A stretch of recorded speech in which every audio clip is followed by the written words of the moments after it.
सलामुअलैकुम।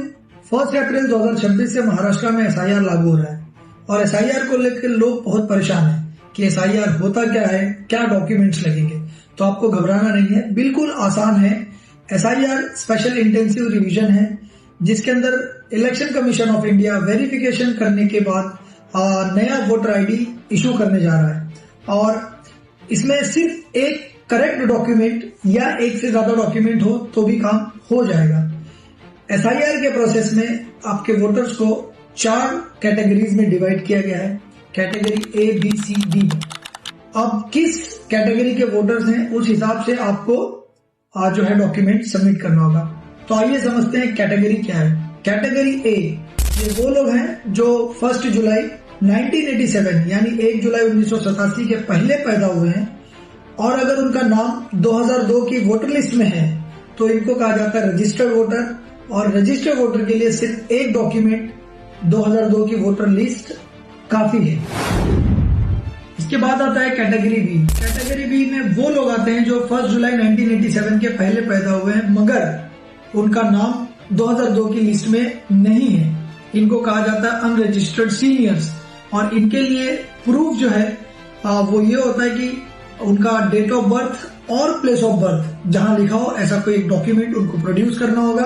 उसके बाद category C वो लोग जो 1 जुलाई 1987 के बाद पैदा हुए हैं लेकिन 2 दिसंबर 2004 के पहले, ऐसे लोगों को यंग वोटर्स कहा जाता है और इनको प्रोड्यूस करना होता है उनका खुद का अपना एक कोई ऐसा डॉक्यूमेंट जिसके अंदर डेट ऑफ बर्थ और प्लेस ऑफ बर्थ लिखा हो और साथ में माँ या बाप, मदर या फादर में से किसी एक का डॉक्यूमेंट जिनमें उनका डेट ऑफ बर्थ और प्लेस ऑफ बर्थ मेंशन हो। उसके बाद आता है कैटेगरी डी। कैटेगरी डी में न्यू जनरेशन वोटर्स आते हैं जो 2004 के बाद पैदा होते हैं। 2004 के बाद जो लोग पैदा हुए उनको उनका खुद का अपना प्लेस ऑफ बर्थ और डेट ऑफ बर्थ ऐसा डॉक्यूमेंट प्रोड्यूस करना होगा। इसके साथ ही साथ माँ और बाप दोनों का ही डॉक्यूमेंट प्रोड्यूस करना होगा। और अब आप कंफ्यूजन ये हो रहा होगा आपको कि ये प्लेस ऑफ बर्थ और डेट ऑफ बर्थ में कौन कौन से डॉक्यूमेंट लगेंगे।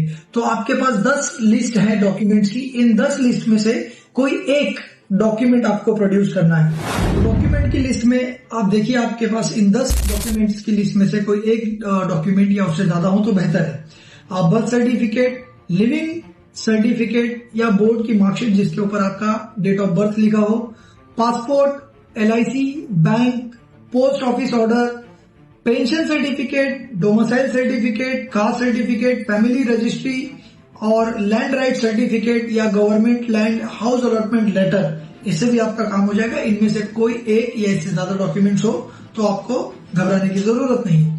और ये SIR का प्रोसेस अगर आपके नहीं समझ में आता है तो आप आपके नजदीकी गोवंडी के किसी भी कॉर्पोरेटर, MIM के कॉर्पोरेटर की ऑफिस पर चले जाएं या मुंबई के अंदर जो भी MIM की ऑफिसेस खुली हैं आप वहां पर जाकर, महाराष्ट्र के अंदर जो भी MIM की ऑफिसेस खुली हैं वहां जाकर आप हेल्प ले सकते हैं। SIR में MIM आपके साथ है और आपके इस प्रोसेस को आसान बनाने के लिए आपकी खिदमत में हाजिर है। बहुत बहुत शुक्रिया। जज़ाकल्लाह। अस्सलाम वालेकुम।